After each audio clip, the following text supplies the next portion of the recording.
On February 26, 2019, a man named Lehi Jin reported to the Donggan police station in Onyang City. He was concerned about losing contact with his parents, his 62-year-old father and 58-year-old mother, and sought police assistance in finding them. For those familiar with our previous coverage of South Korean cases, you'll understand the typical approach of the Korean police. They often show minimal concern, even for missing children, let alone elderly adults. This case proved no different. The police were notably indifferent to Lee Jin's report based on their experience. Cases of two elderly people simultaneously going missing were extremely rare. Most elderly missing persons cases were usually misunderstandings or, at worst, medical emergencies. While out, however, Eugene insisted his parents were in perfect health with no underlying conditions that could cause sudden death, even if they were ill. The probability of both falling ill simultaneously was practically impossible after consideration. The police suggested that Lee Jin's parents had likely just gone on a trip or had some business. Without informing the family, they told him to wait at home for news. This waiting period stretched over 2 weeks. Finally, on March 16th, still unable to contact his parents, Eugene was forced to return to the police station for a second time. This time the police acted with surprising speed. Just 2 days later, on March 18th, they discovered a horrifying scene at the Hyundai apartment complex in Gwangyang, Donggan district. In a wall cabinet, they found the heavily decomposed body of Sunja, Lee Jin's mother. The tragedy didn't end there. That same afternoon, a report came in from rural Pangti. A local warehouse manager reported an overwhelming stench that villagers had been noticing for days. When they investigated, they found an elderly man's body in a refrigerator. DNA tests later confirmed it was Lee Diaku, Lee Jin's father. These two horrifying discoveries on the same day pushed Eugene to the brink of collapse. But what shocked him even more was the information in the forensic report. What did this report reveal? Without question, Diju and Sunja had been brutally murdered. Their bodies were covered in so many wounds that forensic experts couldn't determine the exact cause of death. This wasn't simply a murder. It was a prolonged torture session that continued until both victims drew their final breaths. The deaths were determined to have occurred on February 25th, just 1 day before Eugene's first went to the police station. A bitter truth emerged. If the police had taken the initial report seriously, they might have collected more crucial evidence, even though they couldn't have saved the victims. However, the investigators seemed unfazed by this oversight. To them, this appeared to be a typical revenge case. All details pointed in one direction. They believed that by following the victim's social connections, the perpetrator's identity would soon be revealed. The investigation. A team split into 2 groups, one investigating the area around the crime scenes for potential witnesses, while the other began examining the victims' relationships. Sure enough, near the warehouse where Diju's body was found, several villagers reported possibly seeing the perpetrator. The specific situation was described as follows. On the evening of February 25th, the day of the deaths, there was an unpleasant odor near the warehouse. Some curious villagers followed the smell to investigate. They discovered a strange man burning a bag behind the warehouse. Logically, burning trash in a remote area isn't major offense. At worst, it might warrant a warning. However, oddly enough, the stranger fled in panic before the villagers could say anything, disappearing almost instantly. Although the villagers found this strange, it was dark and nothing serious seemed to have occurred, so they dismissed it. Looking back, they realized this mysterious man could very well have been the murderer. The villagers told police the man wasn't tall, was somewhat overweight, and judging by his running speed, wasn't very athletic, likely not a local farmer. This lead about the mysterious man was quickly passed to the team investigating the victim's social connections. But a puzzling detail emerged. No one from family members to neighbors could recall anyone matching that description. Instead, they all insisted that the Lee couple lived very privately and always treated everyone well. No one could imagine them being involved in such a bloody revenge killing. However, Heen, the victim's son, had a completely different perspective. As soon as he learned about the burned bag, he suggested that police investigate this as a robbery murder. His reason made the investigators jump on that fateful morning of February 25th. Eugene had just sold his Bugatti Veyron and had given his parents 500 million won, about 400 €0 in cash, and a bag for safekeeping. Just hours later, they were brutally murdered, and now a stranger was caught burning a suspicious bag. Could this really be just a coy? The investigation results further supported Hune's theory. There was no trace of the 500 million won or the bag containing it. Checking the victim's bank accounts revealed no unusual transactions involving such a large sum. All signs pointed to this being a premeditated robbery. Notably, information about Eugene selling his car was known to very few people, suggesting the perpetrator was likely someone familiar with the family. However, another strange detail caught the investigator attention. Why did the killer preserve Mr. Deer's body in a refrigerator in a rural Pang Tea warehouse, while leaving Mrs. Sun's body to decompose naturally in the apartment wall cabinet in Onyong? Perhaps this wasn't simply a robbery.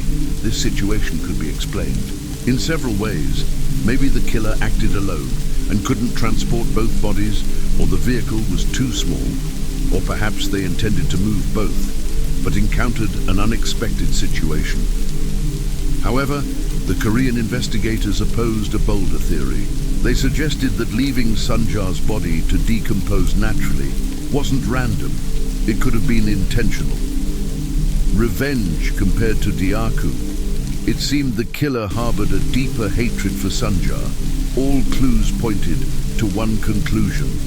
The killer must be someone familiar who had a personal vendetta against Sunjar. But just then, an investigator noticed a major contradiction in the entire story. He asked his colleagues, "When you heard about Eugene selling his supercar, didn't you notice something? He must be extremely wealthy, so why sell the car at this time?" When asked about the reason for selling the car, Eugene casually replied, "I have many nice cars selling. A Bugatti. Veyron was simply getting rid of excess, nothing special." This seemed to be the issue if Heen was that wealthy. Why were his parents living in such an ordinary apartment? In previous cases, whenever wealthy people lived so discreetly, it was usually to hide something. So was this family concealing some unspeakable secret? With this in mind, the investigator checked the Lee family's background. The findings were startling. The Lee couple didn't just have Eugene as their only child. Eugene had an older brother named Hon. As soon as this name was mentioned, the scattered pieces of the case began falling into place to the investigators. The fact that Heon's parents became victims of a massacre seemed almost unsurprising. Wondering why, let me tell you the story behind Hon's name. From October 2008, South Korea fell into an economic crisis that pushed many citizens into financial hardship. During this time, many people turned to the stock market and investment funds as a lifeline, hoping to find a source of income to improve their lives. Hun emerged as a rising star. He quickly earned glamorous titles in the financial world. The Warren Buffett of Korea, Cheongdam's #1 stock trader, Korea's most experienced investment master. His reputation grew rapidly in Seoul's financial circles by 2014. Leon's name had spread beyond investment circles. He became a familiar face on major media outlets, from the Korean Economic Channel to various television stations. Lee Heon had built a perfect image of a businessman. Young, talented, and dazzlingly wealthy Hon claimed to have graduated from the English Literature Department of a prestigious private university in Seoul during his college years. He said his exceptional tutoring skills earned him about $5 million, about $4 monthly, However, due to his sharp financial mind after graduation, he didn't pursue an English-related career, but went straight into investing.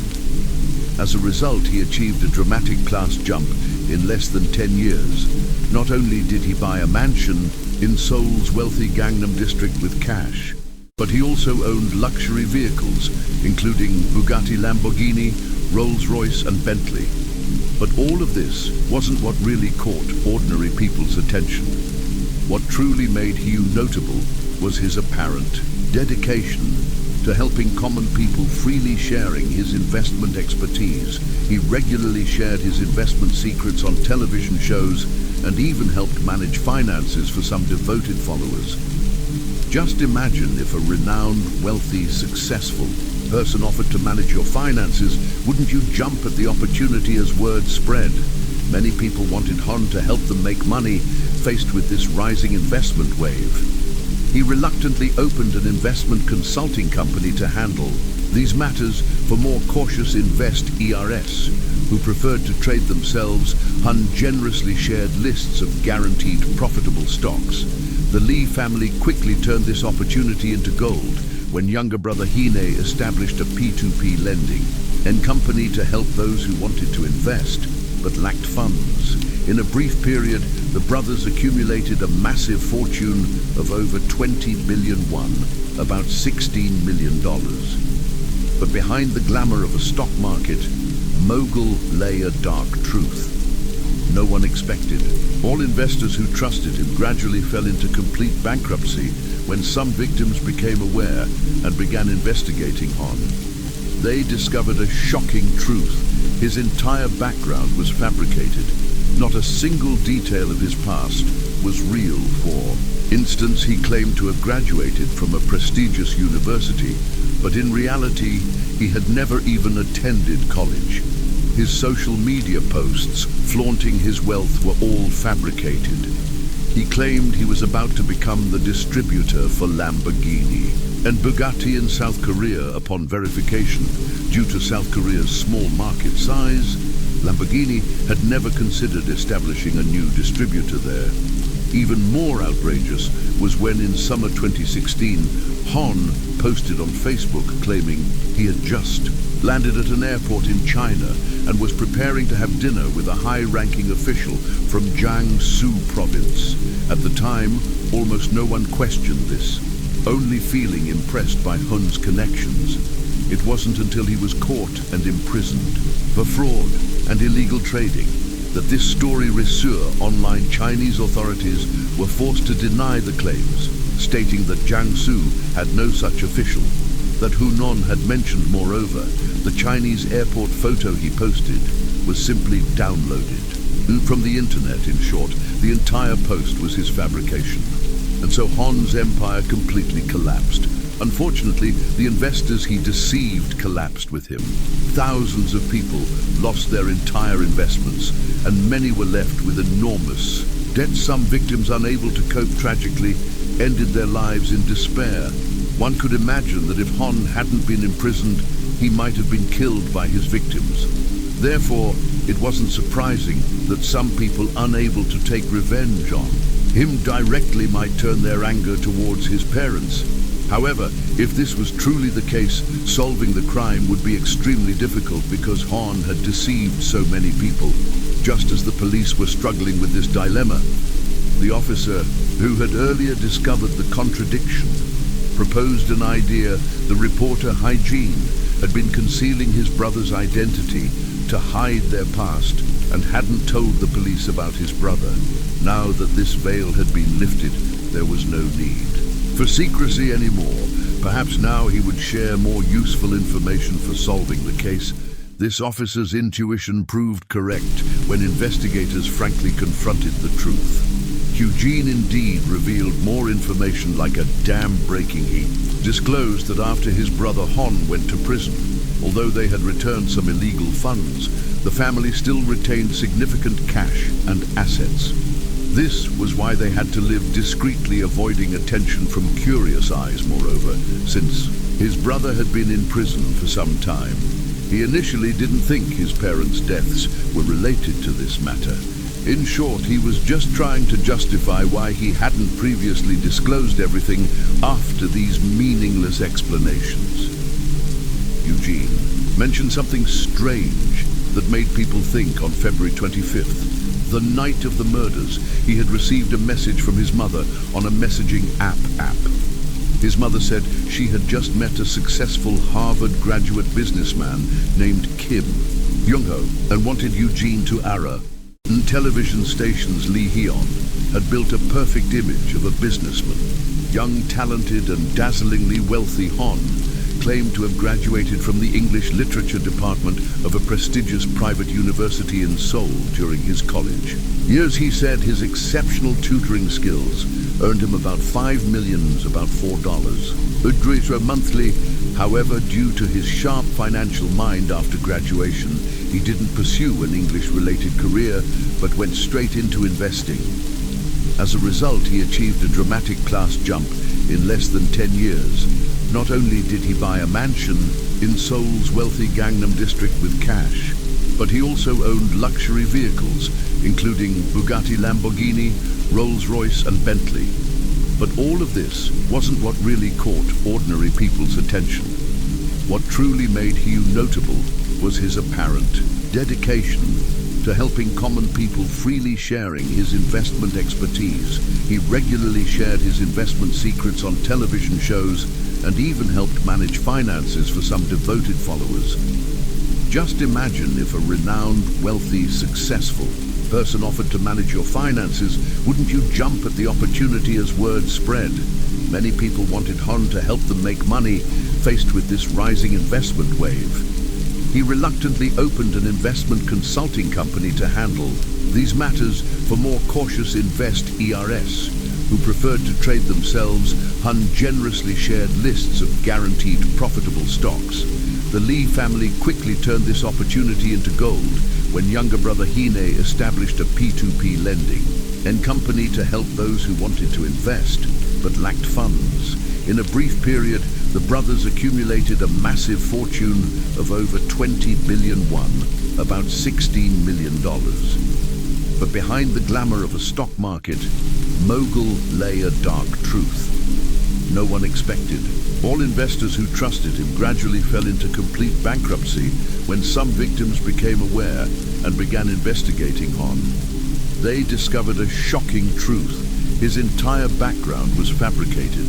Not a single detail of his past was real. For instance, he claimed to have graduated from a prestigious university, but in reality, he had never even attended college.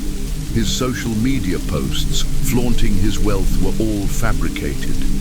He claimed he was about to become the distributor for Lamborghini and Bugatti in South Korea. Upon verification, due to South Korea's small market size, Lamborghini had never considered establishing a new distributor there. Even more outrageous was when in summer 2016, Hon posted on Facebook claiming he had just landed at an airport in China and was preparing to have dinner with a high-ranking official from Jiangsu province. At the time, almost no one questioned this, only feeling impressed by Hon's connections. It wasn't until he was caught and imprisoned for fraud and illegal trading that this story resurfaced. Online Chinese authorities were forced to deny the claims, stating that Jiangsu had no such official. That Hunan had mentioned, moreover, the Chinese airport photo he posted was simply downloaded from the internet. In short, the entire post was his fabrication. And so Hon's empire completely collapsed. Unfortunately, the investors he deceived collapsed with him. Thousands of people lost their entire investments, and many were left with enormous debt. Some victims, unable to cope tragically, ended their lives in despair. One could imagine that if Hon hadn't been imprisoned, he might have been killed by his victims. Therefore, it wasn't surprising that some people unable to take revenge on him directly might turn their anger towards his parents. However, if this was truly the case, solving the crime would be extremely difficult because Hon had deceived so many people. Just as the police were struggling with this dilemma, the officer who had earlier discovered the contradiction proposed an idea. The reporter Hygiene had been concealing his brother's identity to hide their past and hadn't told the police about his brother. Now that this veil had been lifted, there was no need for secrecy anymore. Perhaps now he would share more useful information for solving the case. This officer's intuition proved correct when investigators frankly confronted the truth. Eugene indeed revealed more information like a dam-breaking heap. Disclosed that after his brother Hon went to prison, although they had returned some illegal funds, the family still retained significant cash and assets. This was why they had to live discreetly, avoiding attention from curious eyes, moreover, since his brother had been in prison for some time. He initially didn't think his parents' deaths were related to this matter. In short, he was just trying to justify why he hadn't previously disclosed everything after these meaningless explanations. Eugene mentioned something strange that made people think. On February 25th, the night of the murders, he had received a message from his mother on a messaging app. His mother said she had just met a successful Harvard graduate businessman named Kim Young-ho and wanted Eugene to Ara. Conversation. Eugene accidentally clicked the video call button and the other party connected. At that moment, Eugene caught a glimpse of Young-ho's round, full face.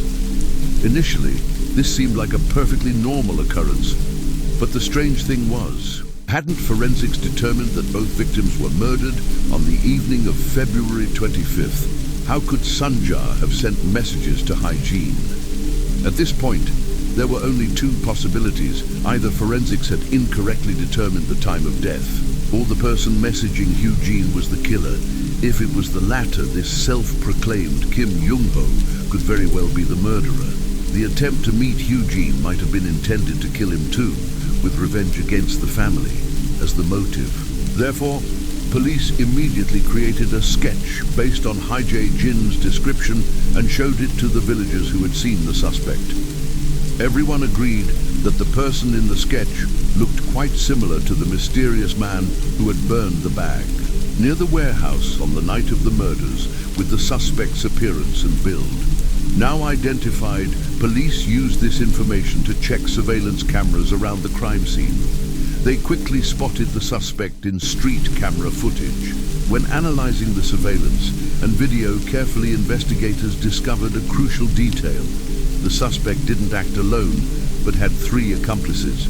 However, due to poor image quality, police could only identify and arrest the mastermind, Kim Dune, the person who had impersonated Kim Young-ho to approach the victim's family through the messaging app. Contrary to investigators' expectations of a hardened criminal, Dune proved quite forthcoming. Immediately after his arrest, he admitted to all his crimes and willingly revealed his motives. But the story he told was even more shocking than his crimes, as police had suspected. Daeun was one of Haeon's countless victims. However, unlike most of those who were deceived, he wasn't an ordinary victim. Daeun came from a privileged background, having completed both his bachelor's and master's degrees in the United States. Afterward, he successfully established a yacht rental company there and thrived for many years until August 2017, when tragedy struck. His business failed.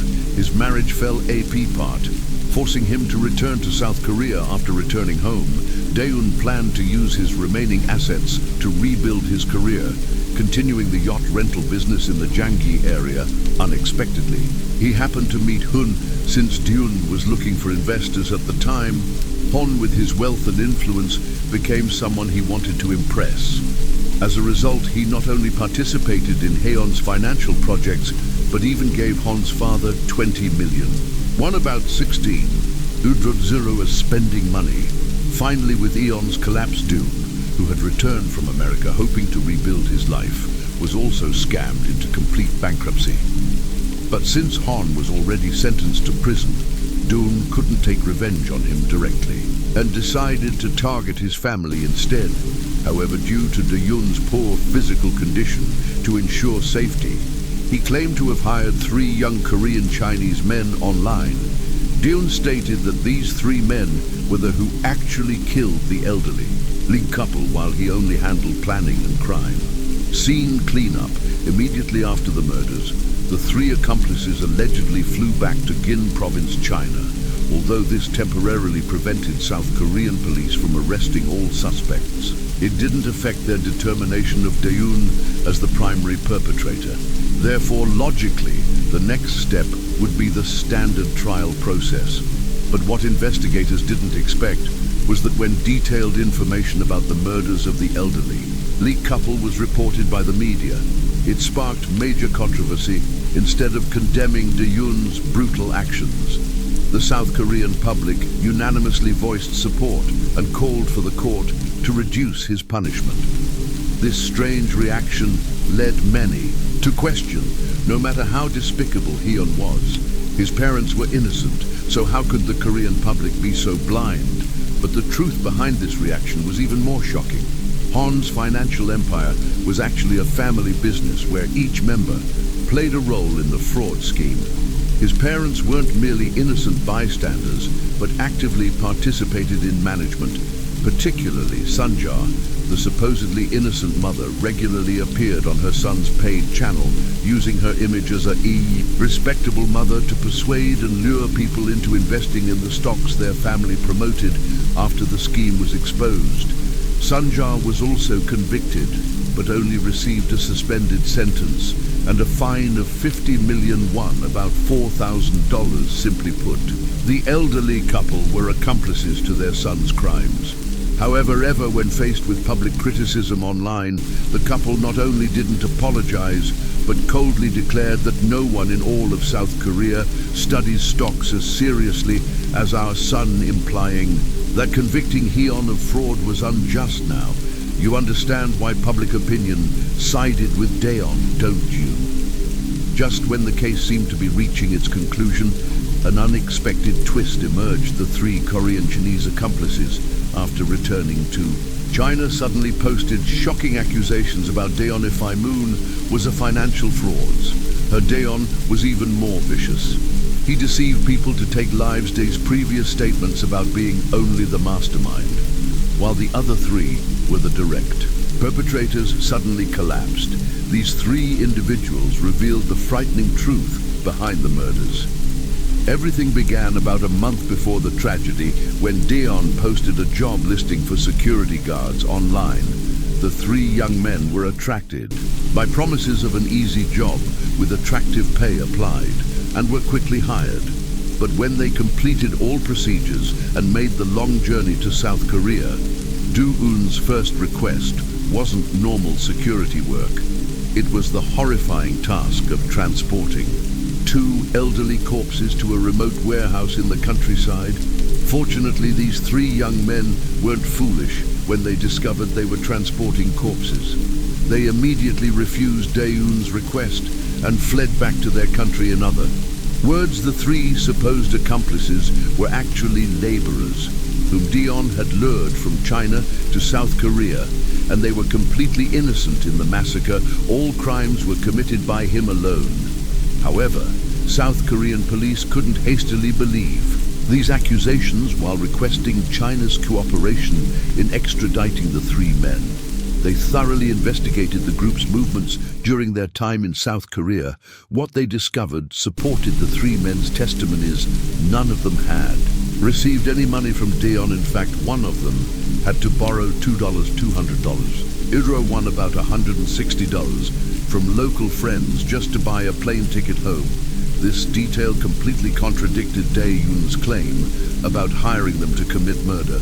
But this discovery led to a bigger question: if Kim Daeon had lied about these three men's roles, was his entire previous confession reliable? Were there other secrets behind the case, waiting to be revealed following this line of investigation? Sure enough, the revenge-killing story was a lie. Daeon had committed this crime for different reasons. For over a year prior, he had posed as a private detective to approach victims of Eon's fraud, particularly those who had gone to his house to demand compensation and indirectly gathered information about the current personnel structure and financial situation of Hon's family. He even stalked the parents, installing tracking devices and wiretaps in their car. Moreover, as mentioned earlier, on the morning of the murders, Eugene had given his parents 500 million won from selling the car, and this money eventually disappeared. Some might think that taking the money while seeking revenge was convenient. Why wasted the issue was. The timing was too precise. Could this really be coincidental? Later, police discovered a crucial detail. Jin's Bugatti Veyron had actually sold for one. The 5 billion won, about 1.2 million, he had given his parents 500 million won, keeping 1 billion won, about $800,000 for himself. His parents knew about this. If his parents knew, then Deon could have known through his wiretapping beast. That's why, after the murders, he immediately tried to meet Eugene. The purpose was likely to steal there, meaning 1 billion won, while coordinating to meet Eugene in person. Deon was also in contact with a broker to prepare for an escape to the Philippines at any moment. Putting everything together, police concluded that Deon was the sole perpetrator of this crime, and his true motive was robbery. Consequently, the Swan Supreme Court indicted Kim Dae-yuen on multiple charges, including robbery, murder, corpse disposal, and illegal trespassing. He was ultimately sentenced to life imprisonment in the first trial. Although he appealed in 2021, the Supreme Court rejected his appeal and upheld the original sentence. Notably, by this time, Hon, who had been convicted of fraud, had been released after serving his prison term, logically several years in prison, and his parents' horrific deaths should have taught him a lesson and led him to reform his life. Unexpectedly, after laying low for a while, he moon resurfaced and began using Bitcoin to commit fraud. After his crimes were discovered, he was arrested again in September 2023. However, this time he was quickly released on bail. Perhaps the most bitter aspect of this story is that after his release from prison, Lee Hee-moon seemed unaffected by his dark past and his parents' deaths. Using his remaining wealth, he married a female idol, built a family, and enjoyed a luxurious lifestyle. This case isn't just a tragedy about greed and revenge, but also a warning about how people can lose their humanity. For money, some commit fraud without remorse. Others readily kill for robbery, leaving permanent scars. On Society, Story 2, July 12th, 1994 in the morning.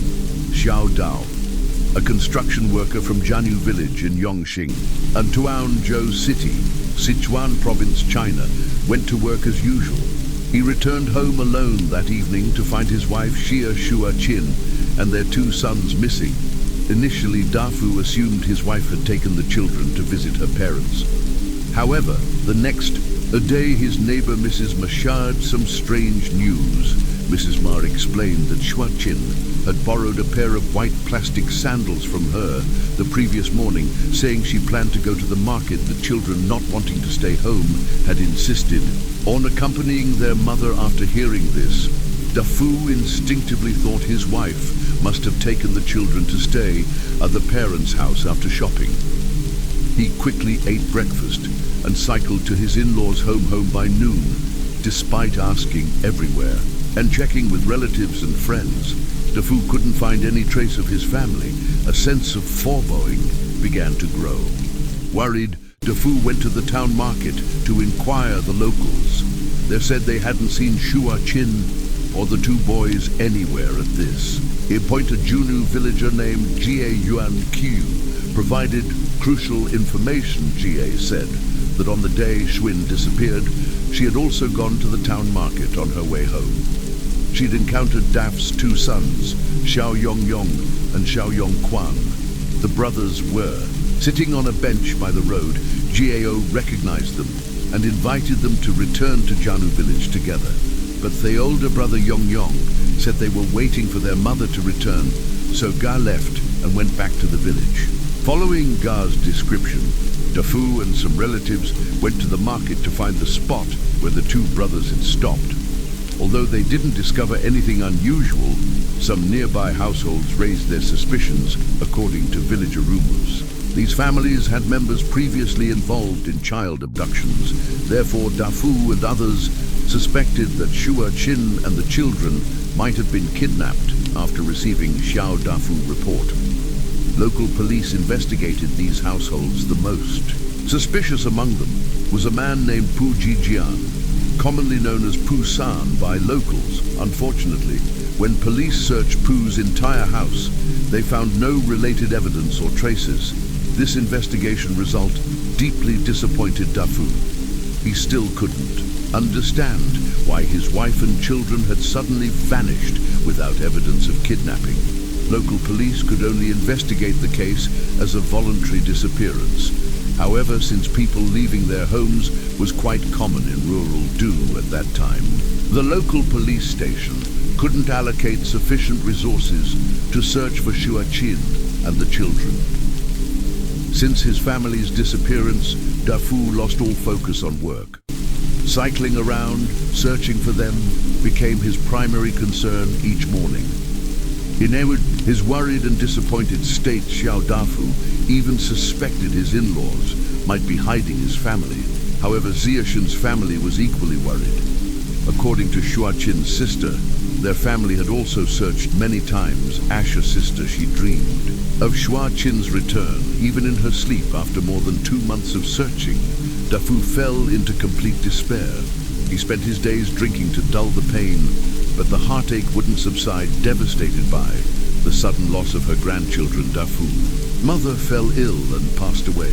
6 months later, Duff's father was equally heartbroken, visiting places where his grandchildren used to play daily, hoping to find traces of them. Unfortunately, he fell from a small bridge one day, suffering severe internal injuries that ultimately led to his death. A once peaceful family was suddenly shattered by an unexpected tragedy. As time passed, Dafu gradually accepted that he might never find his wife and children. In his family genealogy book, he made 2 notations about the disappearances for his eldest son Yongyong 1994, taken by mother, and disappeared for his younger son Yongquan 1994, taken by mother and disappeared. However, one morning after 18 years, Dafu unexpectedly received a call from the local police station. The police informed him they might have found his eldest son. Dafu felt both confused and emotional on September 8, 2012, while working as a laborer in Guangzhou, Guangdong province. Daf's phone was constantly ringing with calls from relatives. After receiving news about his son, the usually frugal Dafu immediately bought a plane ticket and returned to his hometown in Sichuan at the Yingtown police station in Qizhong County. Sichuan province. Dafu met Dafu and his family were convinced that Zhuang was Daf's biological son. Ash's face strongly resembled Dafu, while his chin was identical to his mother, Shua Qin's. Finally, DNA test results confirmed their suspicions. The young man named Shuang was indeed Yongyong Dafu's son, who had been missing for 18 years. However, according to records, Yongyong was only 7 years old when he disappeared and had few memories of his hometown. How did he find his way back? Where had he been for 18 years? And what had happened to his mother, Shua Qin, and younger brother Yongwan? According to Yongyong's recollections, that afternoon, 18 years ago, he and his brother had followed their mother to the Yingtown market. Then a man from a road-inside shop waved to Mother Shua Qin, and she followed him inside. Yongyong and his brother Yongwan sat on a bench outside the shop, playing while waiting for their mother to return. Soon after, loud music began playing from inside the shop, making the brothers curious enough to go in there. They witnessed their mother being pinned to the ground by a man. Yongyong recalled seeing another man take out a syringe and inject something into their mother's head. At this point, their mother struggled fiercely, but the man holding her down pulled out a sharp knife and stabbed her repeatedly in the back. In the following days, the 2 brothers were kept in a dark basement under the shop. Although Yongyong tried to escape with his brother through a window, they were caught when they reached the courtyard wall. Yongyong couldn't remember much of what happened next. He only recalled being put on a train because the journey was very long.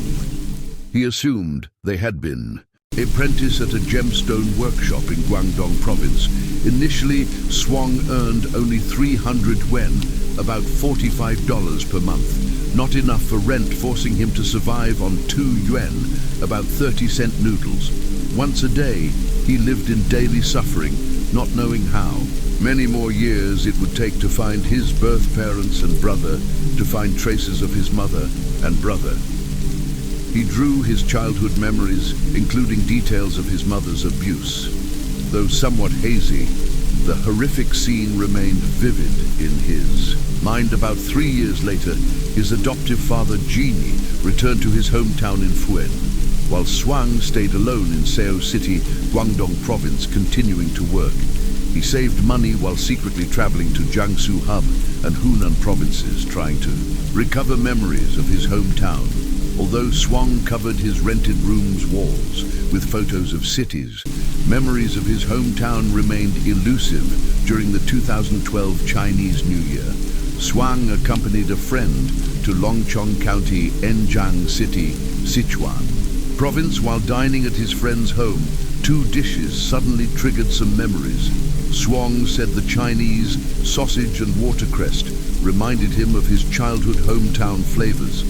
He immediately realized his birth parents might be from Sichuan province. After determining this general direction, Shuang registered on the Baby Come Home website. However, his story shocked the website's volunteers, and its authenticity was initially questioned by the online community. When registering, he used the name Xiao Yongyong, vaguely remembering his surname was Xiao or Chiao. His name contained Xiao, but he couldn't remember his mother's name anymore. To help the volunteers, Shuang drew his hometown, based on scattered memories in the picture he depicted. Dragon boat racing during the festival, his deepest childhood memory. Additionally, Shuang drew some scenes from his hometown. According to his memories, his old house was next to his second aunt's house. There was a bamboo forest beside the old house. Behind the house were 2 ponds. As a child, he often fell into them, getting covered in mud. Another vivid memory was a small bridge not far from their house, which he crossed every day to school. Under the bridge was a small stream where he and his brother often caught fish and crabs. Based on these memory clues, volunteers began searching for missing person information across Sichuan. However, 18 years had passed since Su Yang's kidnapping, and many places in Sichuan had undergone massive changes. It was truly challenging for volunteers to find the exact location based on 18-year-old scenery. To better recall his hometown memories, volunteers took Shuang to Sichuan to visit several locations. According to Su Yang's memory, as a child, he often heard his mother mention a place called G Street, which left a deep impression on him. Based on these clues, volunteers found a location Biao Town in Du City, Sichuan. Along the way, volunteers asked everywhere they questioned local residents about whether they had heard of a case where a mother and 2 sons disappeared in the early 1990s. Unfortunately, people there all said they had never heard of such a case. Later, volunteers and Su Yang visited the Beigao Village Committee and police station. Although local staff were very helpful, they still couldn't find any family with similar circumstances. After 7 days of continuous searching, Shuang and the volunteers had covered all of Du City each morning. They set out full of hope only to return disappointed in the evening. Since the search for relatives showed no progress, Shuang dejectedly returned to Putin City, Fuen province. He hoped to get some clues about his kidnapping from his adoptive father, Jinny. At this moment, a middle-aged woman from Qizhong County, Sichuan province, suddenly called the volunteers. This phone call would uncover a secret buried for 18 years. The caller was Xiao Xing, a resident of Qizhong County and mother of 2 boys. One afternoon in mid-October 1993, her eldest son, Wang Xiang, mysteriously disappeared after school, afterwards sighing. And her husband searched everywhere and reported to the police, but found no clues for over a decade. She never gave up searching for her son Xiang while working. Away from home, besides regularly following missing person news, she also contacted Baby, Come Home website staff, and local situ on volunteers. In early September 2012, Xiao Xing saw the article about Swang searching for his family. She thought it might be her son Xiang and called the volunteers. However, after several inquiries, both parties realized that the Swang-seeking relatives in the news might be the son of a Xiao family from Yongxing Town. Learning this, the volunteers became very excited. They immediately contacted the Yongxing Town police station and confirmed that in Zhenkou village, there indeed was a Xiao family who had lost 3 family members years ago. Then the police went to Dafu House. At that time, his sister said that after seeing the photo in the newspaper, non-cooperation, the case officers felt very helpless. Therefore, Yongyong decided to ask other villagers as a result. Most villagers also spoke ambiguously clearly, unwilling to reveal information about the kidnapper. The 2 investigators had to turn to the local police station, requesting them to dispatch officers to assist in the investigation. According to Yongyong's recollection, he had stayed in another man's house for some time before his adoptive father took him home. But Yongyong didn't know where this man lived or his name. He only remembered the man's house had a loft with something like a temple shrine upstairs. At that time, Yongyong was locked in the loft, and he saw villagers frequently coming to burn incense and worship. To find the kidnapper's specific location, local police called Gi Chi in for questioning again. This time, Jian clearly showed more cooperation with the investigation. According to his recollection that a middleman named A had approached him saying there was a child about 6 or 7 years old in nearby Gang village, asking if he wanted to adopt. Then Ginchi had followed this middleman to another man's house. Ginchi said he paid a total of 800 yuan, about $850, and took Yongyong away. However, unfortunately, this middleman had now developed age-related memory loss and couldn't provide any more related clues. Therefore, police had to take Jin to Gang village in Baytown to point out the kidnapper residence. According to Gin's recollection, the kidnapper was named W. Jen, a local from Gang village. Compared to that year, although Gang village had undergone many significant changes after searching house by house, Su Jinchi finally led police to Wang Zhen's house over the years. Wang Zhen's house had been rebuilt into a multi-story building, but the small temple shrine upstairs remained almost identical to its arrangement from 18 years ago. However, faced with police questioning, Wang Zhen only admitted Toyongyong being adopted by Su Jinchi that year. Regarding the kidnapping, he chose to remain silent. To find a breakthrough, the investigating officers decided to first investigate Wang Zhen's social relationships. They quickly made a rather surprising discovery through investigation.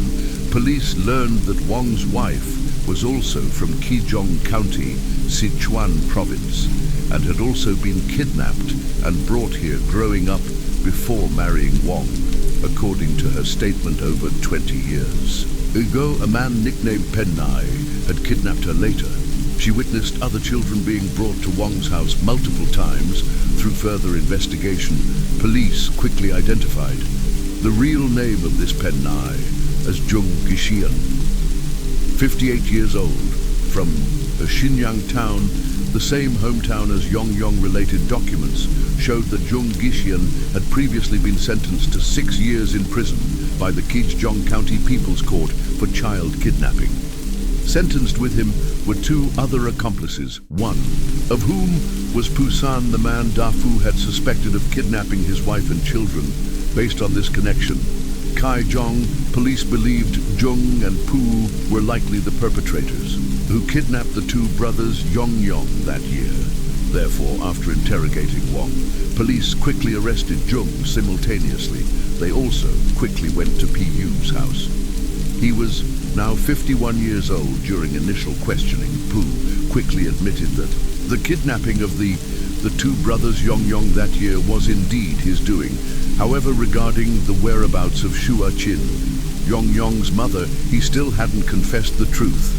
He only revealed the third suspect was Leah Dingy to quickly apprehend. Leah police immediately went to his residence for a surprise arrest. However, unexpectedly, the cunning Leo Dingy had caught wind of the news and fled beforehand. According to Pugh's confession, Leah was actually his blood brother, although adopted into the Leah family from childhood. He had always maintained an unbreakable relationship with the Pugh family. Therefore, after searching all the Leah family's connections, police went to Pugh relatives' homes in the neighboring town. Sure enough, they found Leah hiding there in the interrogation room.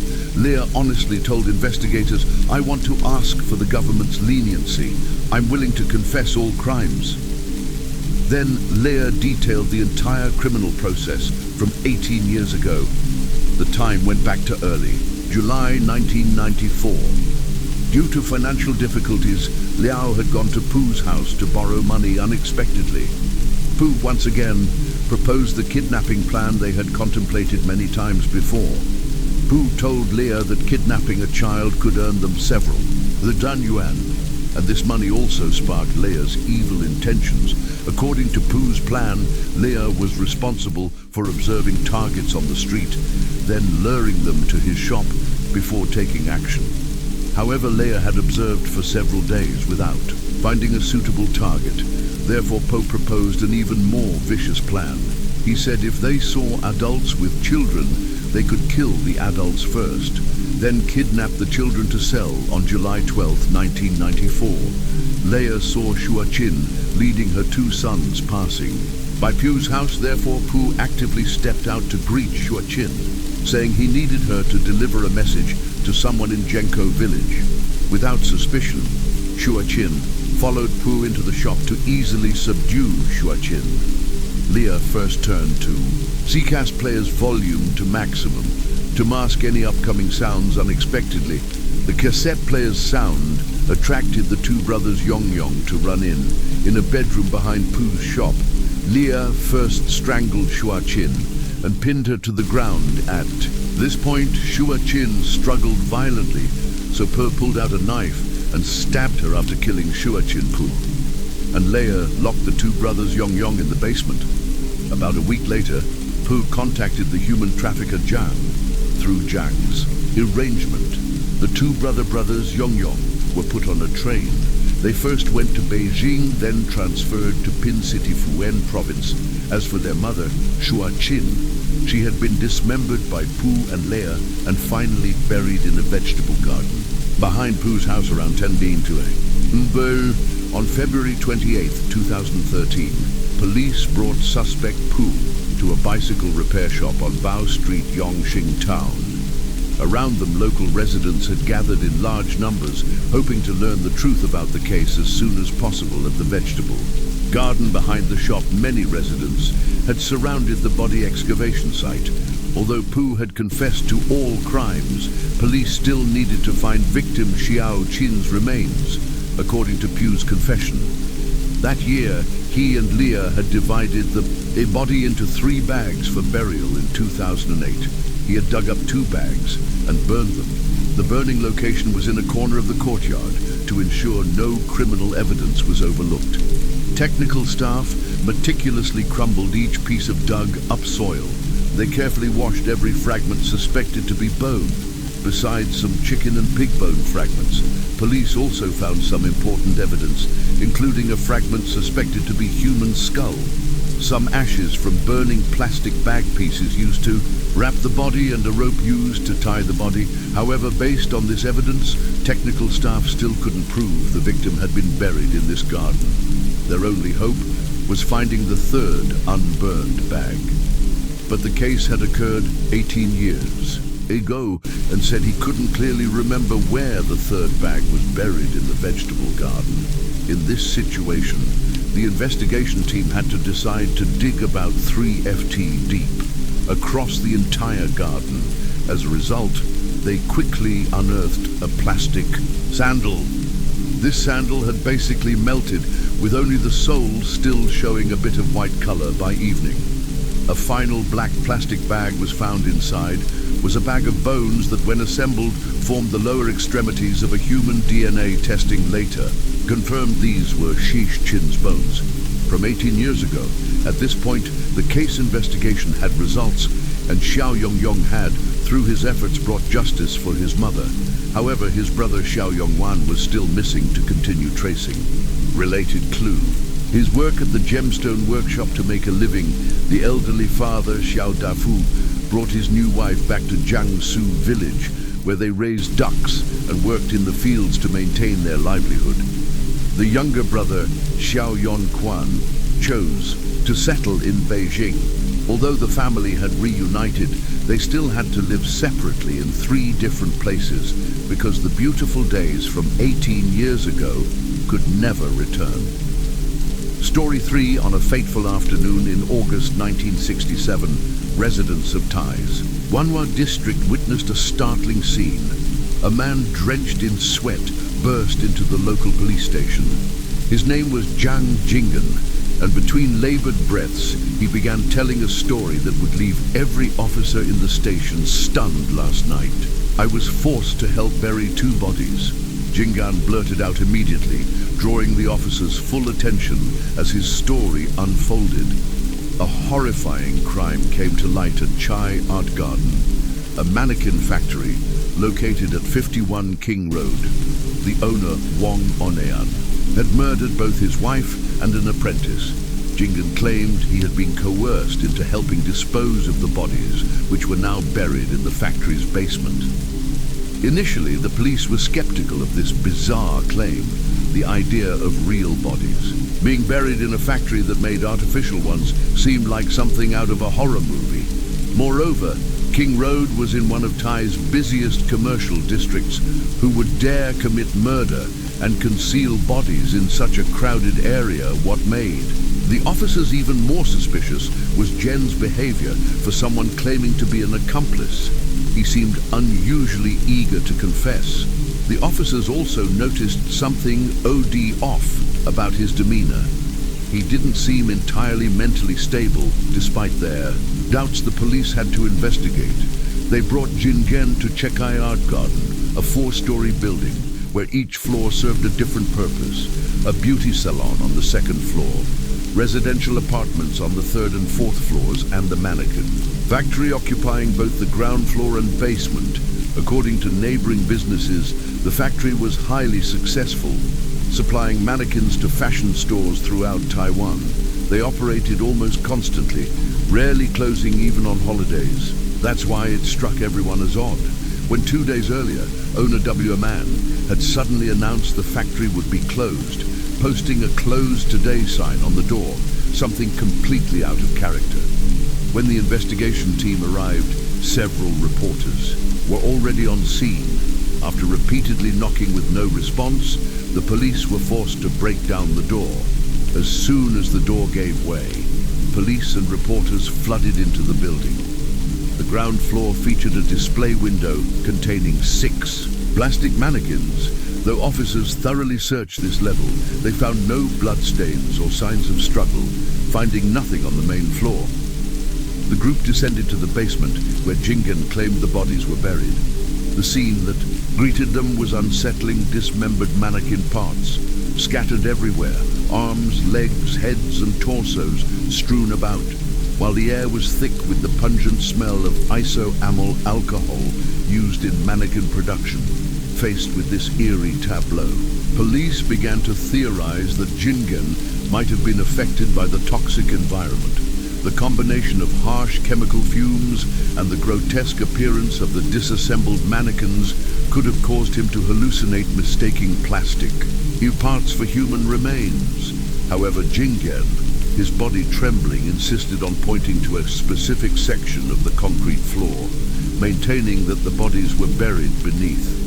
Initially, the floor showed no obvious signs of having been disturbed, but while everyone was still puzzling over this, one detective made a crucial discovery in the bathroom, a pile of what appeared to be freshly excavated soil. Additionally, under the display case upstairs, they found cement and fine sand materials that had nothing to do with mannequin production and were typically only found at construction sites. When these discoveries were cross-referenced with Jinan's testimony, Investigators began to suspect his story might have merit after all. The police decided to excavate the concrete floor, bringing in 4 more UARI workers with specialized equipment to handle the task. Almost immediately, they found something disturbing. The steel reinforcement bars beneath the concrete had been deliberately cut. Then, at about 8 in deep, they made a chilling discovery: a fabric glove.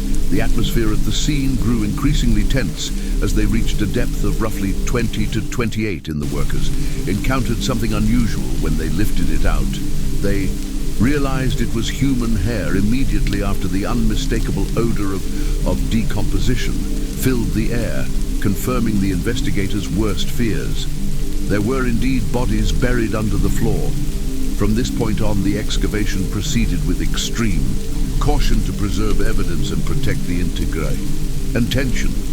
The male victim, Chun Guang, was just 18 years old and had nearly completed his apprenticeship when he was killed.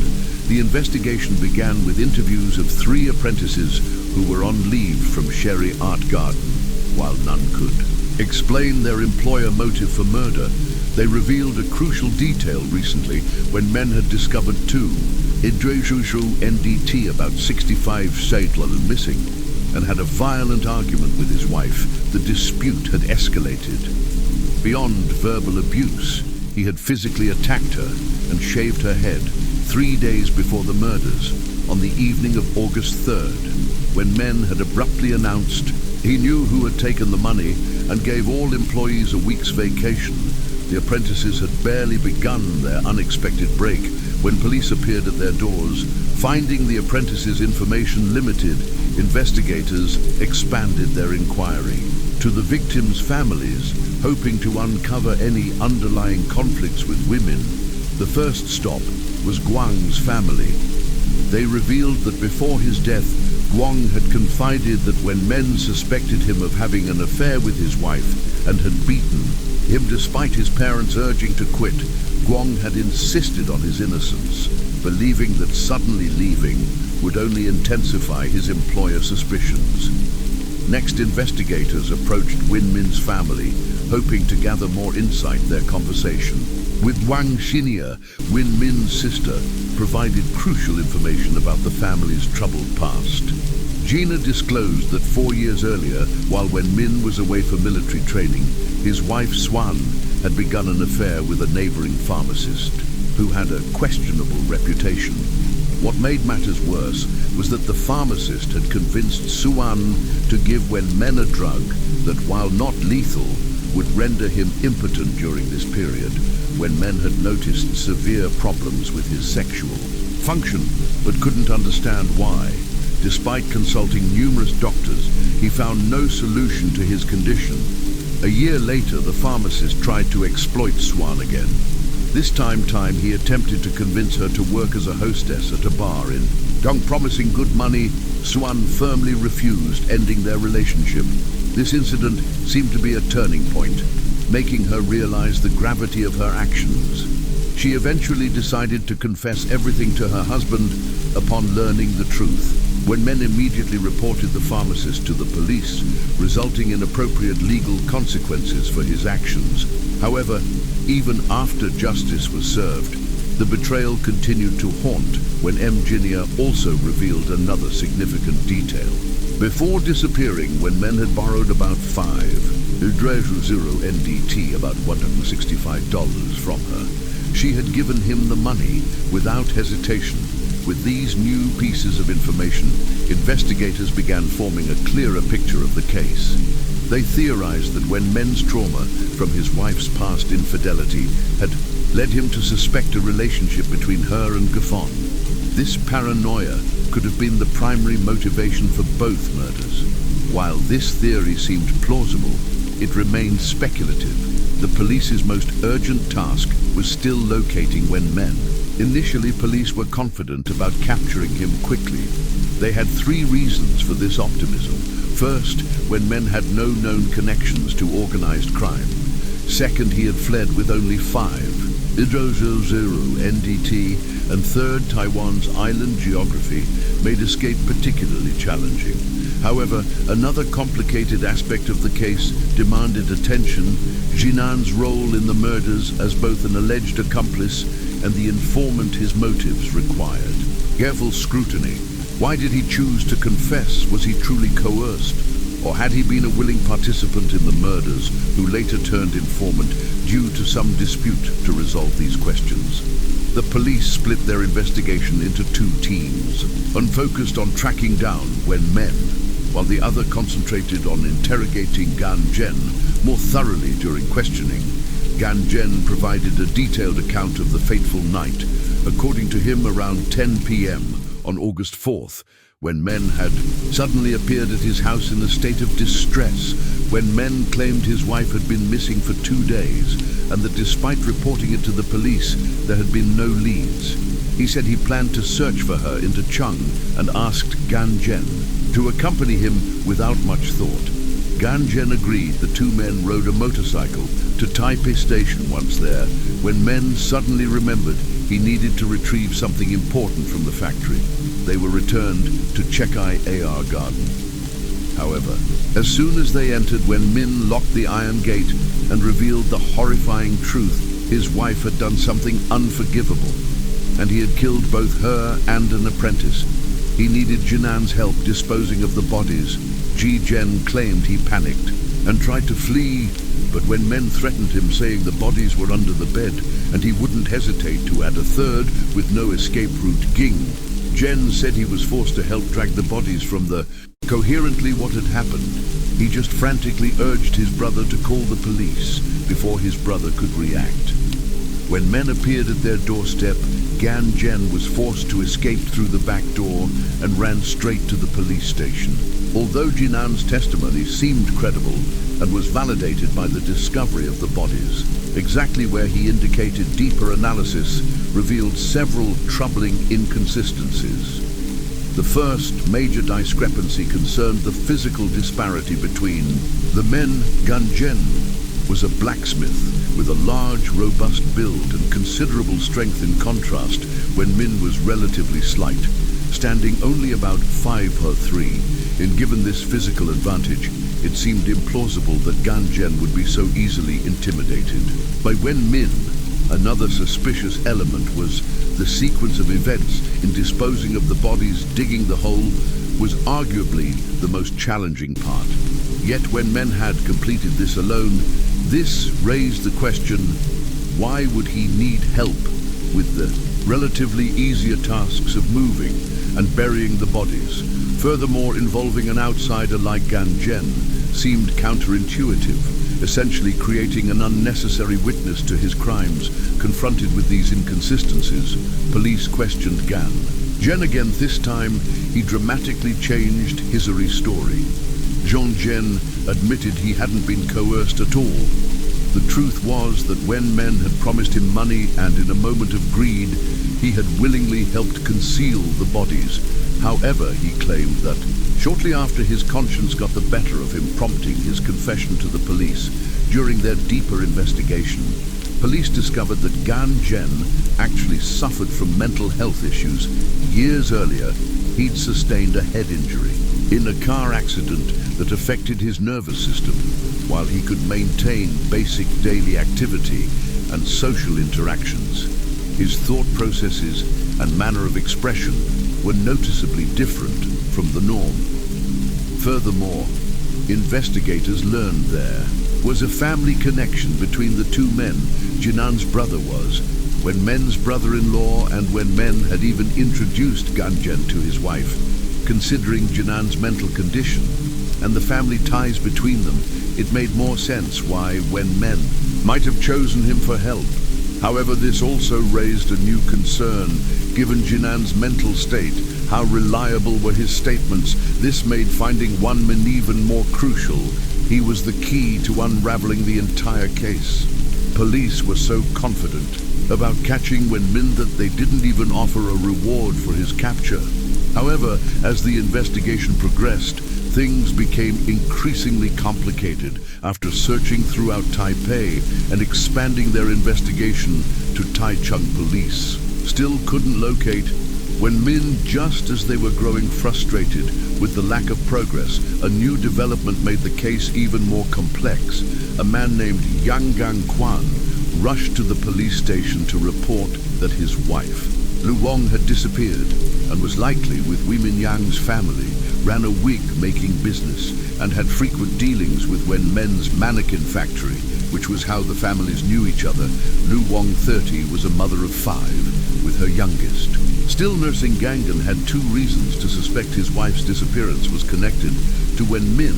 First, they had disappeared on the same day, and second, neighbors had witnessed Lu Wong getting on Wen Men's motorcycle before they rode away. Quan feared his wife might have been coerced or even kidnapped. This report opened a new avenue of investigation. When police searched the Chai Art Garden again, they discovered intimate photographs of Lu Wong among Wen Men's belongings. The photos appeared to have been taken with Lu Wong's consent, suggesting their relationship was more than casual. Further investigation revealed that when Lu Wong left, she had taken her ID and some cash with her based on interviews with her children. Police concluded she hadn't been kidnapped or coerced, but had willingly fled with women. This discovery made the police's task even more challenging. Now they weren't just looking for a fugitive murderer, but one accompanied by a willing companion. Throughout August, the fugitive couple became Taiwan's most talked about story.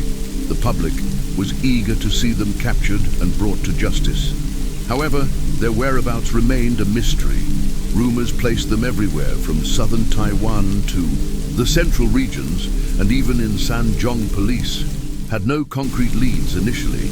Investigators thought that by blocking their access to bank accounts and preventing family assistance, the 500 new Taiwan dollars Wen Men had taken would soon force them out of hiding. Police warnings were published in multiple newspapers stating that anyone harboring the couple would be charged with aiding and abetting criminals. However, these measures failed to draw them out, leaving law enforcement increasingly frustrated. On August 16th, 10 days after the murders, police intercepted a letter from one Min to his father. The front of the letter, written in Chinese, appealed for sympathy for his 5 children and requested his father give Gangquan about 2 NDT for living expenses.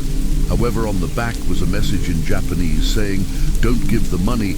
This was clearly a deception by Wen Men, taking advantage of Lu Wong's inability to read Japanese to secretly instruct his father to withhold the money. Rather than delivering the letter, police released its contents to the press through reporters, hoping to create discord between the fugitives. Police investigation had shown that Lu Wong had been home with her children during the murders and wasn't involved in the killings. They hoped that exposing Wen Men's deception would convince her that fleeing with him had been a mistake and persuade her to return home. In addition, the police also let Lu Wong's husband Ganan publish an open letter in the newspaper. Gang Quan promised in the newspaper that if Lu Wong returned, everything would be forgiven. Their eldest daughter also wrote a letter herself, saying, "Mom, my sister and brother are both crying. I miss you so much." However, these efforts did not move Lu Wong. One man and Lu Wong were still missing. Thus the police's efforts had not yet yielded any important clues. Many people began to question the police's ability on August 24th with no other choice. The police offered a reward of 30,000 NDT, about $750, for anyone who could provide Wen Men's location, which could lead to his arrest. However, Lu Wong's neighbors pointed out that the photo of Lu Wong released by Thee was an old photo taken after the birth of her 5th child, when she looked chubby, while now she had lost a lot of weight. Such photos were of no help at all in the search.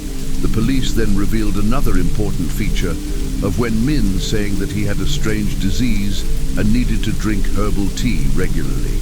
In the summer, this information caused herbal tea stalls across Taiwan to be packed with people hoping to find Wen Men and receive a reward of 30,000 NDT. Since the reward announcement, The police have received more than 160 tips, but unfortunately none of them were useful just when everyone thought that the case might become a suspended sentence on August 30th. There was a dramatic turn when men suddenly sent a letter to the United Press. In the letter, he described his difficult life as a fugitive and expressed his strong desire to return to his family. He also emphasized in the letter that he did not intentionally kill his wife Sue.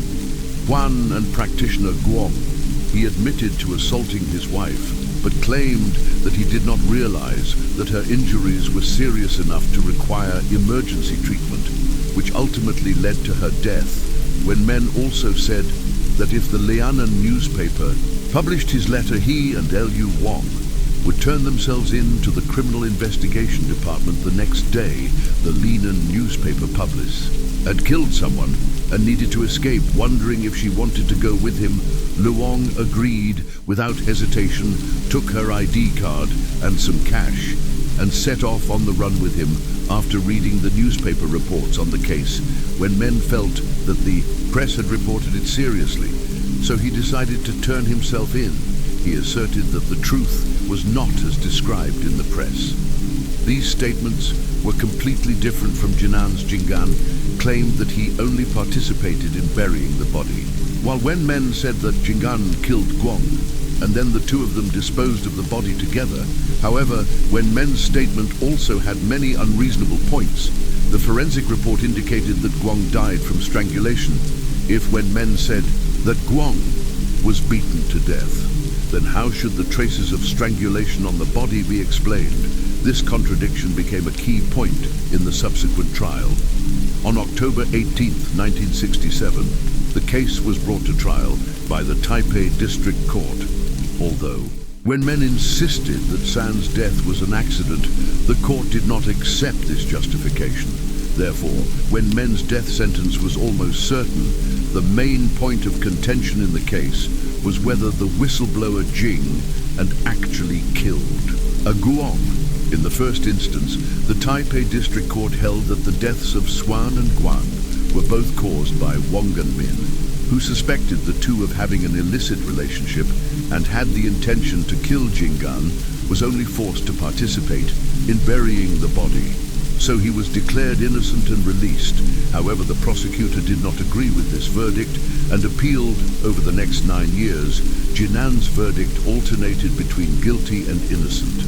It was not until March 16, 1976, that the Supreme Court made its final judgment declaring Jingan guilty of murder. The decision was based on the fact that Jing had told other inmates in Taipei prison 2 sentences. I wish murder would only be a life sentence, and because Qin Guang was nosy, I strangled him. In addition, the judge pointed out that during the course of the incident, Jingan had many opportunities to escape, but he did not choose to leave halfway and only ran to his brother's house after he had finished disposing of the body. The judge thought that if he was truly innocent, why didn't he escape earlier?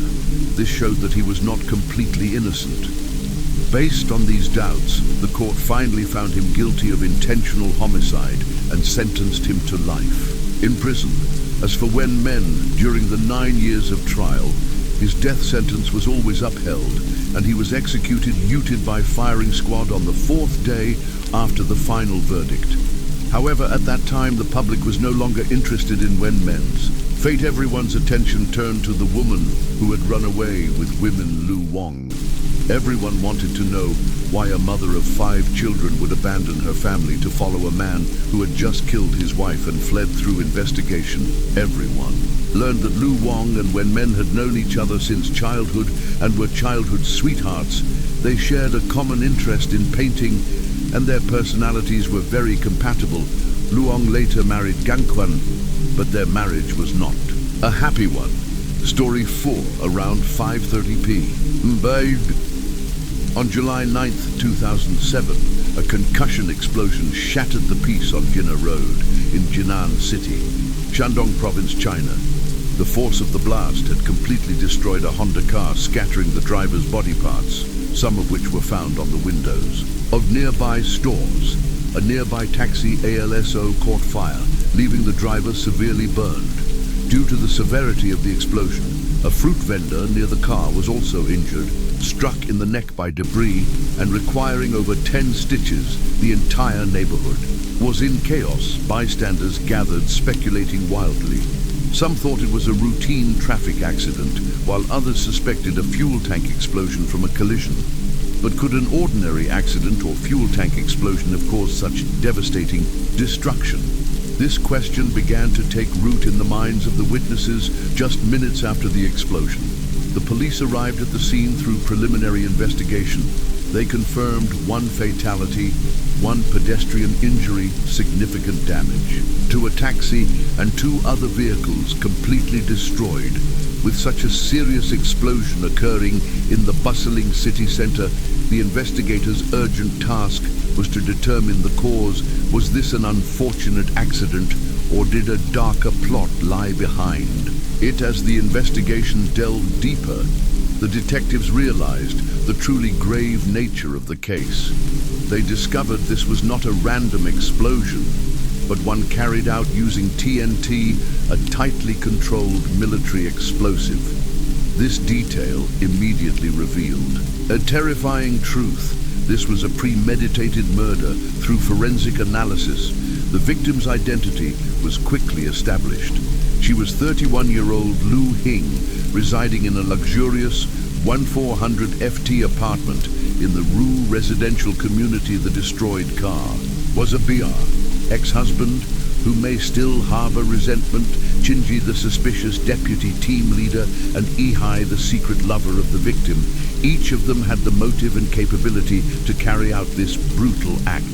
The circle of suspicion quickly narrowed as the police eliminated Hain's ex-husband from the suspect list. However, an unexpected discovery pushed the investigation in an entirely new direction. The special relationship between Chinji and Ehi Chenji was not just an ordinary police officer, but his nephew-in-law.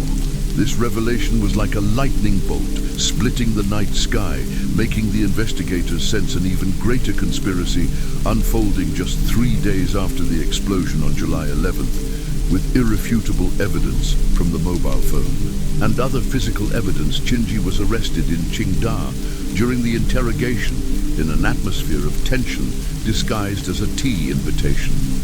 Chinji quickly realized his situation as an experienced police officer. He understood that when his colleagues had traced his whereabouts, it meant they possessed evidence he could not refute. Thus, Chenji quickly confessed the entire crime process as directed by Ihai. Only 4 days after the horrific explosion, an even greater earthquake had shaken the political circles of Gan. The suspect Ihai, the incumbent director of the Standing Committee of the Ginan Municipal People's Congress, a provincial-level official, was apprehended by a joint investigation team from the Provincial Discipline Inspection Commission. The Provincial Public Security Department and the Provincial Procuratorate, faced with irrefutable evidence. After just 1 hour of interrogation, the powerful official's facade completely collapsed. I admitted to orchestrating the explosion on July 9th, using his own nephew-in-law Chinji as a tool to carry out this evil plan. During the interrogation, he acknowledged his regret, but not for taking a life, only for the method he had chosen. With chilling indifference, A declared that if given the chance, he would still kill Haping, only he would choose a different method in his tone. There was not a hint of remorse for the death of his former lover, only deep hatred and determination to end what he called their ill-fated romance. In a way that was perfect to him, behind those cold words lay the haunting question: what had transformed their love into such deep hatred? The answer began with Danan Yi's testimony, as he revealed the origin of this tragedy, a fleeting romance that had begun 14 years earlier. Duan was born on January 17, 1946, into a poor farming family. His childhood was full of hardship. The early mornings cutting grass in the mist, the long days herding buffalo under the sun, the late evenings feeding the pigs. A deep scar on the back of his left hand from a woodcutting accident remained an indelible mark of those difficult years. But poverty could not stop his ambition through extraordinary effort. In 1965, he had passed the entrance exam to enter Zan. Gong University, as the first college student from his village, he became the pride of the local community, likened to a golden phoenix taking flight from the chicken coop. Ehi did not disappoint those expectations. His college degree opened the door to his official career with his shrewd interpersonal skills and exceptional capabilities. His career rose like a ship sailing with the wind, step by step, climbing the ladder of power at the peak of his power. Ehi maintained the simple and approachable demeanor of his peasant origins. Whenever he visited his hometown, even as a high-ranking official, he insisted the driver stop the car outside the village alone. He would walk the familiar dirt roads, stopping to chat with the villagers, inquiring about their lives. A journey of just a few hundred meters that could be completed in minutes would often last an hour with him. These genuine gestures made the villagers absolutely trust that Ehi was an incorruptible official, indifferent to fame and fortune, but fate has unexpected turns. Everything changed when a beautiful woman named Lu Haiping entered his life in 1996. A new opportunity for advancement came when Ehi was transferred to Ling Shandong province, since his wife, who was working at a provincial hospital at the time, could not accompany him. He had to go alone. After arriving in Laying, Ehi was arranged to stay in a guest house of the agency to take care of the living needs of the new official. The management arranged a young employee, L. Haiping.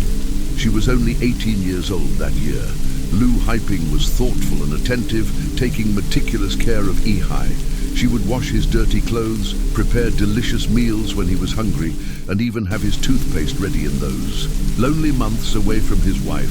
Hing's considerate care gradually invaded Yi's heart, sowing the seeds of an unnamed affection for the young Haiping. Ehi represented not only a powerful official, but the embodiment of success and authority, an invisible magic that always had a strange allure.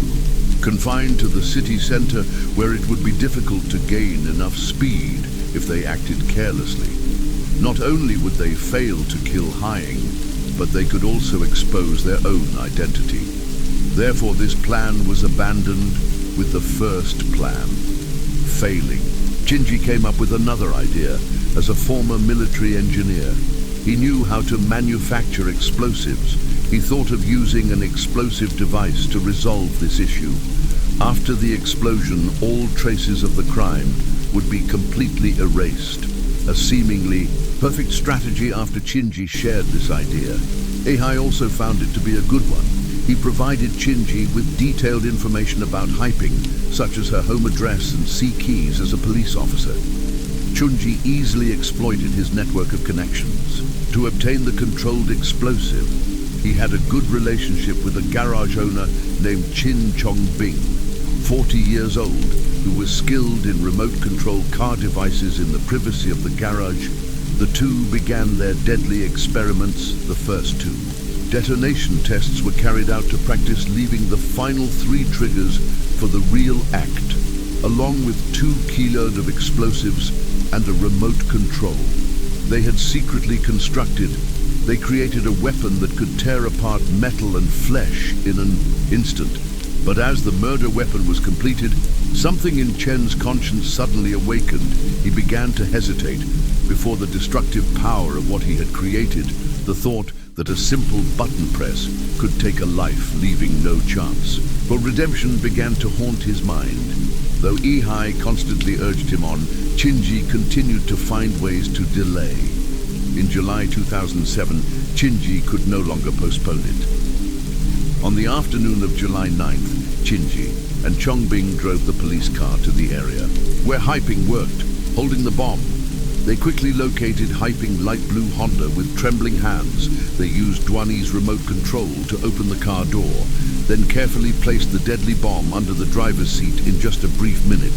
They had completed the entire process, as it was their first time doing something like this.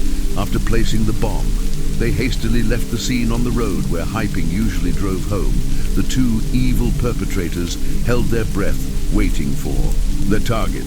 But fate played a cruel trick. After just 5 minutes of surveillance, they lost sight of the victim. Chinji decided to take a desperate final move, driving to Jena Road. The familiar route Haiping always took here, they patiently waited. For her to pass by, Chunji, with a shaky hand on the remote control, sat silently in the police car, waiting for the signal to activate the devastating device, while Chongbing got out to observe, ready to the signal when Haiping appeared at the time. There were many vendors and elderly people sitting and enjoying the cool air to ensure Haiping would pass through here. Chongbing even casually asked an elderly woman sitting nearby, "Is this the Rui residential community up ahead?" This seemingly innocuous question, coupled with the unusual tense expression and accent of the strange man, caught the old woman's attention. A few minutes later, Haiping light blue Honda appeared on the street that afternoon, unaware of the impending tragedy. Bing quickly made the call. Just seconds later, a horrific explosion tore through the peaceful evening air. The devastating power of the blast not only destroyed the car and its occupant, but also injured a street vendor nearby. This was the explosion on July 9th in Jinan that shook all of China, while the panicked crowd rushed and scrambled in chaos. A pair of keen-aged eyes did not miss an unusual detail. The strange man with the unfamiliar accent had hurriedly jumped into a police car and disappeared into the chaotic traffic. Noticing this peculiar detail, the elderly woman managed to jot down the license plate number of that police car, a seemingly minor detail that would become a key to unlocking the secret of the case. On July 13th, he was taken away from his office. Within an hour, he had confessed everything and provided a long list of his social connections. After the trial, the court determined that A had abused his position to receive and demand property from others, totaling 69 million yuan, approximately $250,000 in cash, and 1.33 million yuan, approximately $195,000 in assets of unknown legal origin. Thus, a bomb explosion had led to the exposure of corruption among government officials, and the investigation began to expand in this tragedy. Chongbing had shown herself to be no passive pawn. With the keen instincts of someone who had weathered many storms, she had sensed the tragic fate awaiting her before her destiny was sealed. She had told her family, "If I die, it is certainly Ihai who killed me." He had also thought he could use his power to conclude the incident as an accidental death due to the hot weather causing a fuel tank explosion.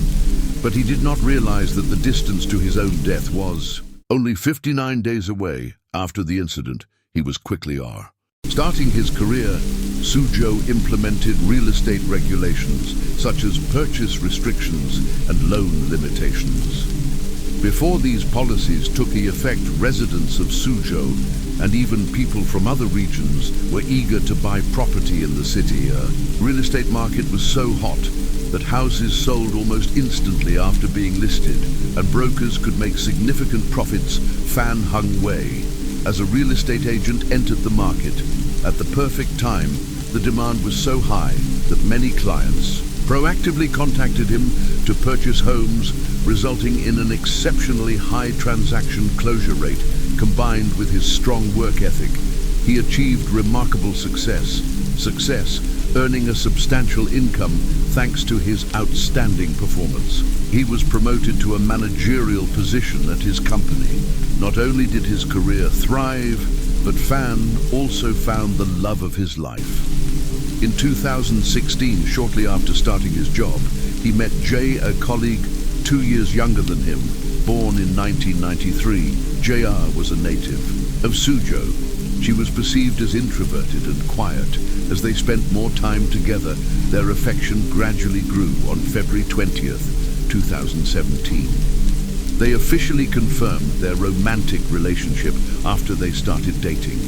Fan often shared their happy moments. He added his girlfriend's initials to his online ID and on the 20th of every month posted memories of their time together on special occasions. Fan created romantic surprises over 17 months. He meticulously documented their moments together and frequently expressed his love for Gia, fully immersed in the reciprocate the same enthusiasm toward fans. Romantic gestures. Her online account mainly reflected her personal life, featuring posts about her favorite celebrities and entertainment. News, along with occasional negative or profane remarks. Rarely did she interact with her boyfriend online, except for one post in late 2018 about attending a Jackie Chung concert where they had secured front row seats. Gia's lack of engagement online mirrored her behavior in real life. Fan's older brother once discreetly remarked about her aloofness, noting that Ja was reserved, rarely smiled, and maintained a distant attitude toward Fan's family. From his perspective, he believed Fan deserved someone better. However, considering JA was a Suzhou native from a well-off family that had received compensation for redevelopment projects, he ultimately refrained from voicing his concerns in 2019. Vanan used his savings, supplemented by support from his parents, to purchase a home in Suzhou. That same year, Jay discovered she was pregnant in early 2020.